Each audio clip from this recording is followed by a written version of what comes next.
This is Radio 2.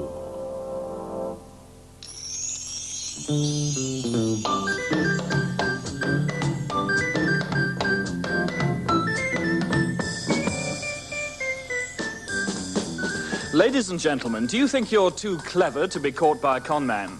In Pros and Cons, you have the chance with tonight's celebrity panel to spot the confidence tricksters and their devious ways of working. And here's the man with the clues, misleading or otherwise, your chairman, Shaw Taylor.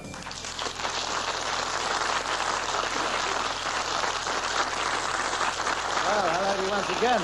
Con tricks may be devious, but the rules of Pros and Cons are very simple. Our resident repertory company will display their versatility by acting out situations until they are stopped by this bell. And by that time, they will have planted all the clues and possibly a red herring or two, and then I'm going to ask our panel to tell me if they've managed to spot the con trick or identify the character or characters responsible. And, of course, you at home are invited to join tonight's panel, who are Roy Hudd, David Jason, and Claire Rayner.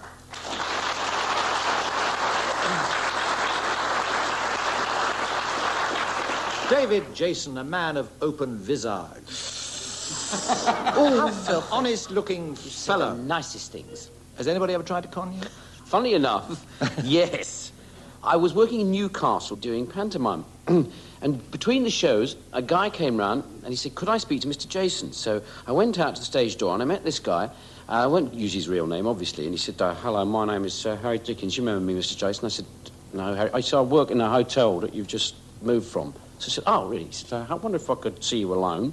So I said, well, it's as alone as we're going to get, sailor, out here. So he showed me a letter.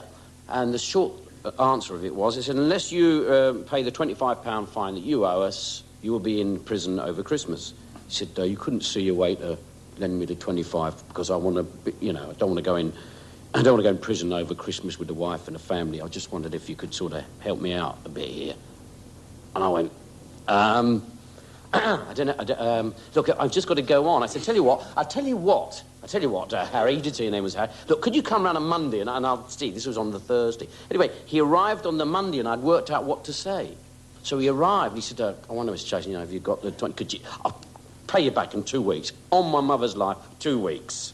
So I said, I tell you what, the thing is, I've had a word with my manager and he won't give me any money. So he said, what do you mean he won't give you any? He said, well, I don't have any money, you see, because they pay all my debts, because I'm a bit of a... You've heard of Gamblers Anonymous, haven't you? I said, that's my problem, so they don't let me have any money. I only have a £5 a day, so I just don't have any money, Harry. So he said, oh, well, sorry that I asked you then, Mr. Jason. He left, and he doesn't know whether he's been conned. If you're listening, Harry, I conned you.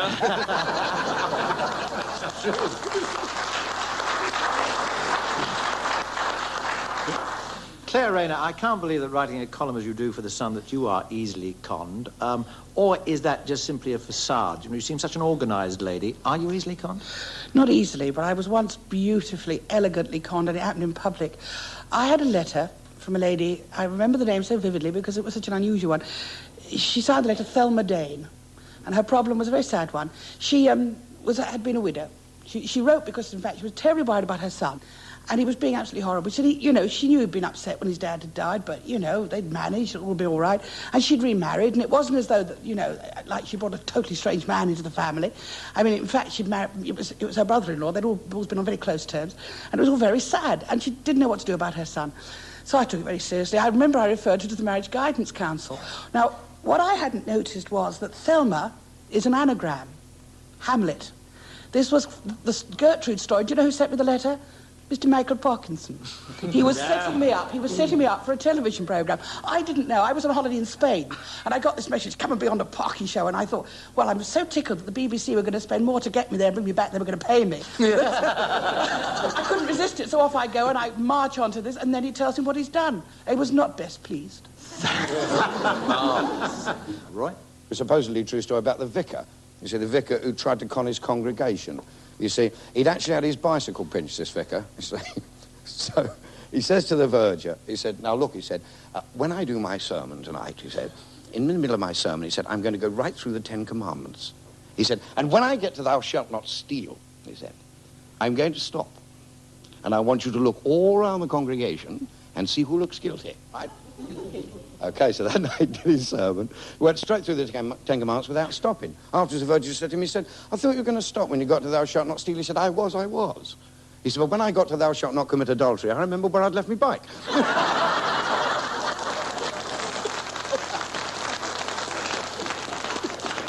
Right, you've heard some con stories from our panel, OK? Now our repertory company take us into the first situation. We're set in auction rooms during a house auction. The auctioneer is about to describe one of the properties that's up for sale.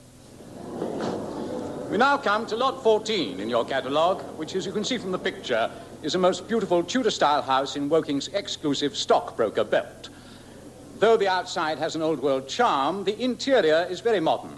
It has gas-fired central heating, completely fitted kitchen, built-in wardrobes in all 6 bedrooms, 2 fully tiled bathrooms, one including a WC, and there are, in addition, 2 separate WCs. Those of you that haven't actually visited the property can see from the catalogue that the rooms are indeed spacious. The kitchen, which measures 20 by 10, can also be used for dining, though there is, of course, a separate morning room leading off it. The reserve price on this very desirable property is £165,000, but I'm expecting your bids to rise to well over £200,000 this afternoon. Now, ladies and gentlemen, who will begin the bidding for me? Just a minute before you start. I can't see anything in the catalogue about the state of the cellar. I'm sorry, sir, you're out of order. We have started the bidding. If you had any inquiries, you should have made them before today. Your bids, please, ladies and gentlemen. Then I take it the present owner denies there's rising damp in the cellar. To my knowledge, sir, there is no rising damp in the cellar or anywhere else in the house. Oh, yes? Yes, if there had been, then I'm sure the owner would have mentioned it. As I said, ladies and gentlemen, this is a very desirable property in a good location where the value is bound to rise. Well, if it doesn't, the damp will.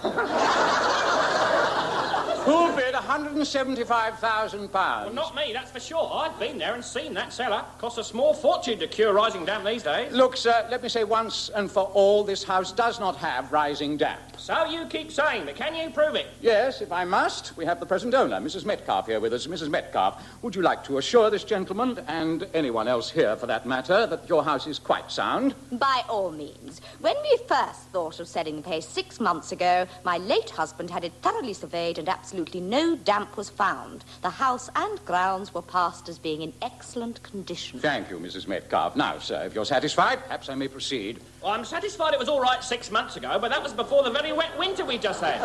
What about the damp patches I felt on the cellar walls last week? If it wasn't rising damp, it was probably water seeping through from a plumbing fault. And what about the damp course? Some of these old houses... Look, sir, Mrs. Metcalfe has assured me the property is quite sound, and I fully accept what she says. Now, I do have a lot of other properties to get through this afternoon, so can we please start the bidding? That's all you're going to hear, panel. Love it. Very good. Well done, Trev. Lovely. Got the laughs. Yes. Now, who was in the con there? Was there just one person? Were there 2 people in cahoots?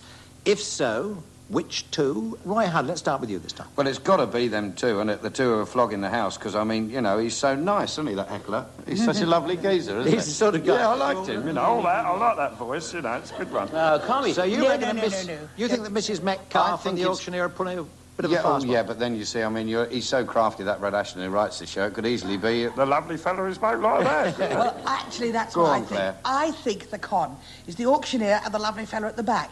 The fella at the back is going to have the price pulled down, have the house knocked off to someone else. There's someone else in the con we didn't even hear. Someone else is going to buy it at its reserve, or even under. And then the auctioneer, who's the fella who's always selling houses, is going to get the house back and sell it again, and they're all going to split the profit. A Yeah, ring. yeah. A ring indeed. Yes, Mr. I Jason. agree with this one here. Yes, You do? I think that what's going to happen is that they're trying to get the house to go at reserve price, which is the auctioneer, though that would be illegal, but, you know, and the man at the back who keeps on about his rising damp, he is going to buy the house at reserve price, which is very good value, and then they're going to get together, and that man is going to sell it at some other That's it. time, either privately or whatever, and that's where they're going to make a few quid that And way. poor Mrs. Metcalfe is going to be clobbered. Yes. Was there Actually, anything- he'll offer. Now, then, wait a minute. Supposing Mr. Rising Damp here, I'll call him that because I can't remember his name. Mr. Rising Damp then says the auctioneer can't get rid of the property. Mr. Rising Damp goes round and says, well, look, I'll do you a favour, love. I'll take it off your hands, but it'll cost me $5,000 or $10,000 or $20,000 to have the Rising Damp done. done, I'll make you an offer of much below the reserve price. Ah, well, no, that's So fine. there's Does only that make one... any sense, Mr. Hudd or Mr. Well, I Rayner? think somebody Take advance else... on this. I think somebody else could easily top that anyway. You know, that wouldn't work. Yeah. What, you're going to offer a bit more? I will. Yeah, I'd offer a bit more. Yeah. Yeah. Do you want to offer a Oh, bit well, yeah, we'll wait till the show's over. We'll go and see this fella. It's getting very interesting here on each side of it. I thought from his voice that in actual fact he'd got rising damp. He certainly sounded a shade logged, waterlogged, yes. You're getting very close to this. You're getting very close to it. I'm quite sure that it's the auctioneer and the fella in... There's a ring, like a dealer's ring, Yes. that you get at other auctions. Yes. It's just a variation on an old theme. All right, Yeah, they let's work go very along well the line. together. Those two work very well together. the Who auctioneer. believes that the auctioneer is involved, Roy? I think he is, yeah. Yes, yes, I do. Yes. And I think poor Mrs. Metcalf is going to get a good idea She's out the of this. fool. I think she's going to come up. Well, you're with right, that. she is, but I'm only going to give you half a mark because the auctioneer is not involved. Our friend, With the high voice up there. he was hired by another buyer Oh, that's how he at got the the auction. voice, was it? He was hired, I said. Yes. Oh, this rising damp's catching you now. Now, what actually happened is that the guy with the high voice was hired by another bidder at the auction. He was simply sowing a little doubt in people's minds just to keep the price down. And the auctioneer was being quite straightforward. In fact, he didn't deal with the situation that he should have done because he shouldn't have allowed any interruptions at all. But when a bloke speaks like that, you can't... I think we ought to get 3/4. We got so close. So do I. Don't you? Here, Don't here, you? Mr. Rayner, yes. And for 3/4. And quarter I mean, each. an extra quarter for the impressions that we Yes. did. Yes. And we're a quarter each. We're entitled to that. 3/4, shall I give them? Yes. What a Thank soft you. lot they are. All right, Thank you 3/4. very much, everybody. Yes. Yes, we enjoyed that. No, didn't All we? right. Didn't we? Yes, very Yes. Second situation coming up now. It takes us into the menswear department of a suburban London store around 4 o'clock in the afternoon, and the sales lady is attending to a customer. Yes, sir, I'd say that place is a perfect fit. Could have been made for you. Yes, it is rather good, isn't it? I used to take 2 sizes larger, but I've just been on a diet. Lost 20 pounds. This jacket's a way of rewarding myself. Yes, I'll take it. Thank you, sir. You pay the cashier in the far corner. Bye. Thanks for your help.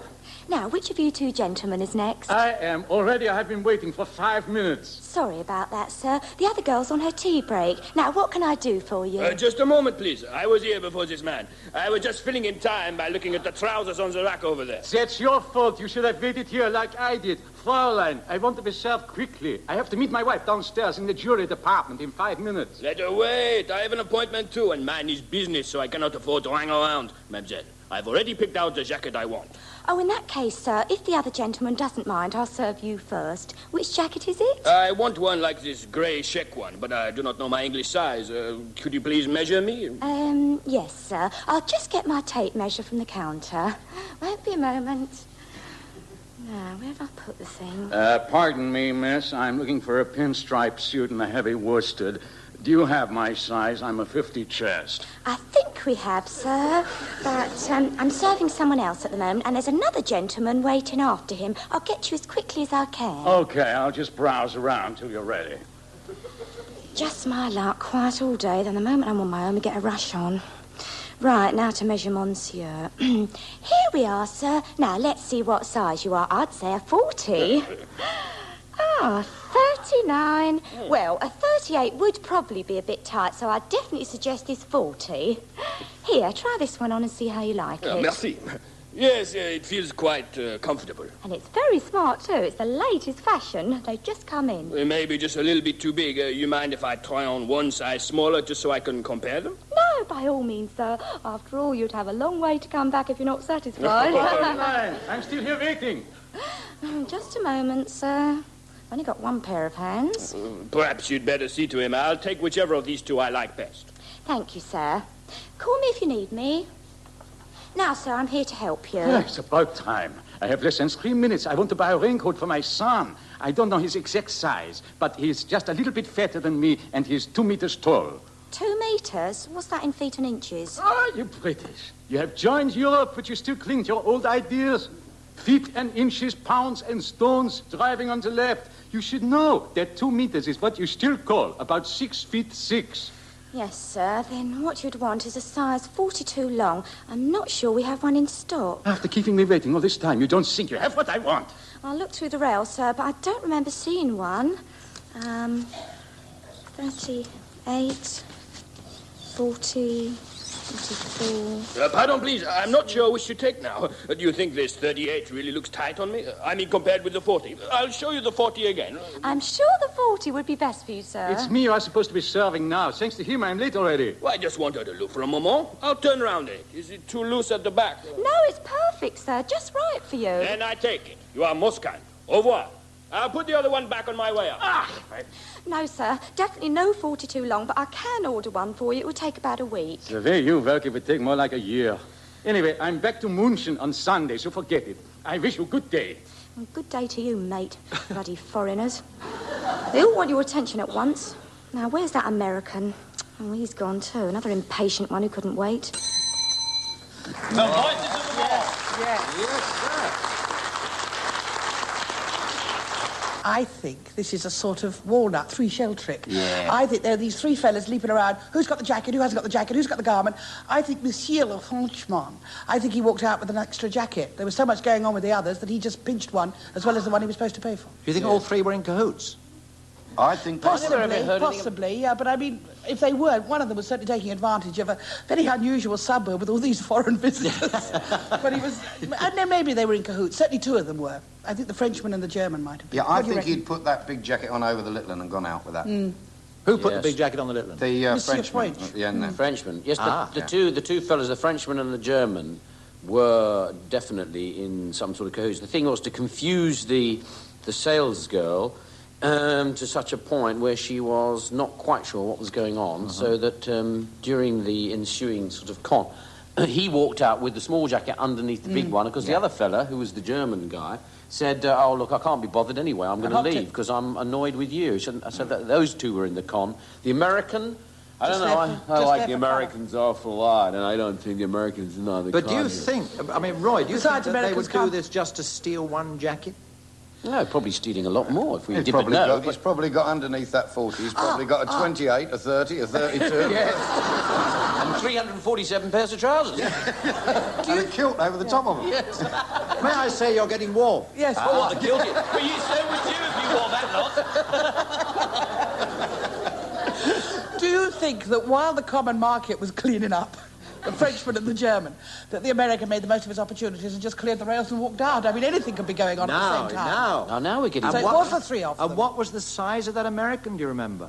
He had a 50-inch chest. He had all the clothes on. Of course he did. Yeah, and he had a very thin voice. Oh, no, Yeah. definitely a 50-inch Of course chest, you can he get a did, lot on. yeah. can't you, Of under that? course he did. He came in with a rubber inflatable cushion under a large overcoat. No, I'm not conning you, I promise. Was he Mr. came Mitchell in. in X, was he?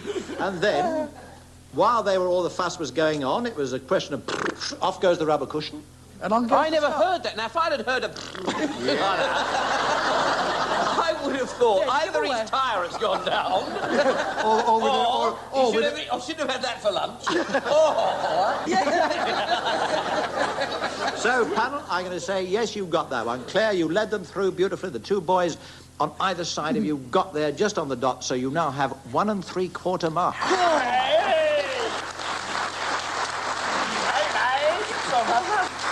Right, final situation coming up. It started the day a young businessman in Leeds received a visit from an Australian gentleman who insisted on speaking to him personally. Do sit down, Mr. Carr. Oh, thank you, Mr. Edwards. Good of you to see me. Now, what is it you want of me? Nothing. That is, I don't want anything from you. I'm here to give you something. Oh, I see. You're another salesman, are you? Well, I admire your guile in getting past my secretary, but I do employ people to deal with salesmen. I suggest you see my secretary again on your way out. Fix up an appointment with our Mr. Searle. You got the wrong end of the stick, Mr. Edwards. I'm no salesman. Don't kick me out before you've heard what I've got to say. I've just come 12,000 miles to give you 2,000 quid for nothing. Ah, no, that's not all much to a man like you, but this is tax-free. Oh, yes. And what are you after in return? A receipt, just to prove I gave it to you. It's your own money anyway, or rather your late father's. A great man, your father. You knew my father? Not personally, no, but my old man did. He was born and bred here in Leeds before he emigrated to Aussie 42 years ago, just before the war started. Well, that's before I was even born. Yeah, me too. Oh, excuse me. Got a bit of a cold. Anyway, as I was saying, my dad lived here and was one of the first workers your father, Jack, ever employed. He took my dad on as an apprentice and taught him everything he ever knew about engineering. Excuse me. Yes, Carol? Mr. Edwards, Mr. Kershaw's on the line. Will you speak to him now, or shall I tell him you're busy? Tell him I'm in a meeting, Carol. I'll call him back in 5 minutes. Right, Mr. Edwards. Oh, and Mr. Jackson's here for his 4 o'clock appointment. Ask him if he'd mind waiting for a few minutes. I'll see him as soon as I can. I'll tell him. Thank you, Mr. Edwards. Now, Mr. Carr, as you can see, I'm a very busy man, so if you would come straight to the point. Oh, sure. Well, the point is that your father took a liking to my old man, and when he emigrated to Melbourne, he loaned him not only the fare, but also several £100 to get himself started in business there. Well, my father was always too generous. Unfortunately, dear old Dad was conned out of the money as soon as he tried to set up a workshop of his own, so he couldn't pay the loan back within the 5 years as he'd promised. Well, I shouldn't imagine my father would have lost much sleep over that. No, but mine did. He was a man of principle, my dad. Hated letting anyone down, ever. Just before he died, he made me promise to come over and return the £1,500 your dad lent him, plus £500 interest. He even gave me a cheque already signed. Oh, sorry about that. Your climate's killing me. The sooner I pay off the 2 debts and get back to the sunshine, the better. 2 debts, did you say? That's right, Mr. Edwards. After Dad lost the money your father had lent him, he borrowed £1,000 from the bank. He needed a guarantor, and an old school friend of his, a bloke called Harry Steadman, underwrote the loan. But things got worse, and Dad couldn't keep up the repayments, so the bank called in the loan. Harry had to cough up £1,000. Dad wanted me to pay Harry back the £1,000 he lost and another £1,000 for his trouble. And have you done so? Not yet. I've only just managed to trace him. He's in an old people's home in Surrey. Poor fellow's broken, half blind now. He really can do with that £2,000 he's got coming. Oh. I'll see him tomorrow, and then it's the first plane back to Aussie for me. It can't be soon enough. Well, if you don't mind me saying so, wouldn't it have been less trouble and surely much cheaper to have had a private detective trace Mr. Stedman? And then you could have sent the money over to each of us by post. Yeah, that would have been the simpler way, I suppose, but I wanted to see it was done properly, and I do have one other little problem, one that I'm sure you can help me out with. Well, very good. Well, I don't think I need to tell you that the con man in this case is Mr. Carr from way down under.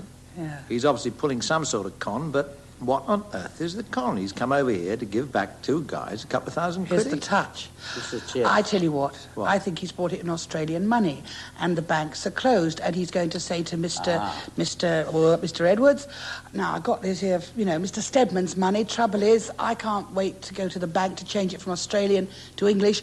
I'll give you, this 2,000 money, I'll give you a cheque Cheque for 3,000. I'll say, will you give give it to me me in 1,000? English? You give me English money for Mr. Stedman. Would you- and he's going to fall for it. He's going to get away with the 2,000 quid, and the cheque is going to bounce. No, not 2,000. Only be 1,000, surely. Hold on a second. He's got how much money in Australian money? No, 2,000 of his money and 1,000 he owes the little fella down the road. But he's going to give him 2,000. He's going to give them each 2,000. Do you think he's got it all in Aussie money?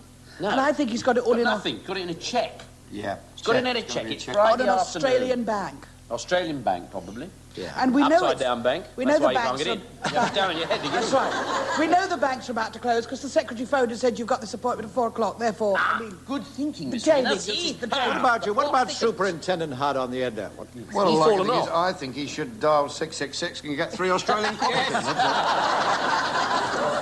I like it. Now you've got a bank, bank that's Australian closed. bank check, yeah? Yes. So what's he going to do with that? And he's going to get our Mr. Give him a Stedman. receipt. He's mentioned getting a Give him a receipt receipt. about Oh, that's something. part of it. Stedman's the old chap, remember, Sorry. who's a bit...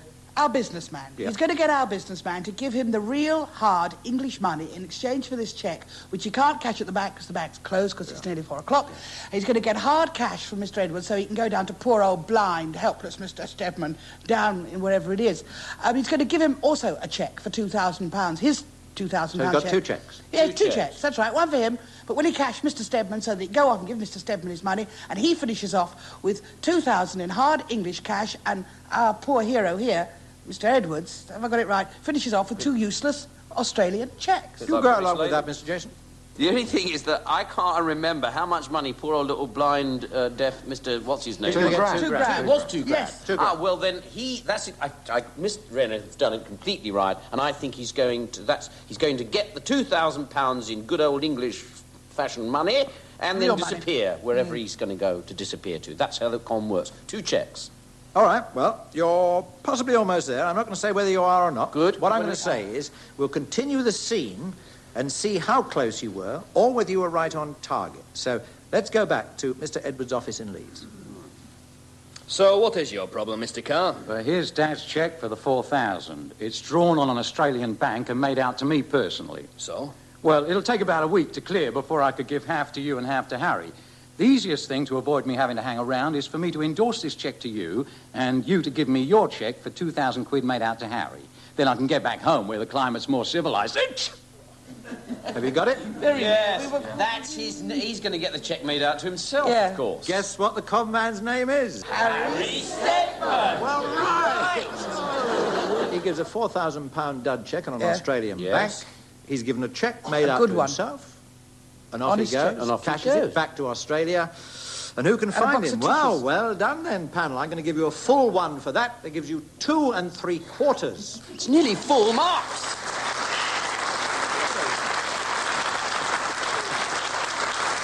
Well, now, those are all the situations we have time for this week, but just hold on for a moment, because I want to give you some brief details of one that we'll be featuring in next week's show. It also concerns a loan, and it's one that a music hall comedian made to the man who helped him get ready before the performance. The dresser, in other words. Now, the dresser wanted the money for someone else, and all the people in this particular situation were sworn to secrecy. If you want to know who was being conned and how, well, tune into Pros and Cons next week and hear the answer. Until then, I just say good night on behalf of tonight's panel of Roy Hudd, David Jason and Claire Rayner. Our repertory company were John Church, Trevor Cooper and Rowena Roberts. Deviser and writer Brad Ashton. Producer Ros Bartlett and me, Shaw Taylor. Bye-bye.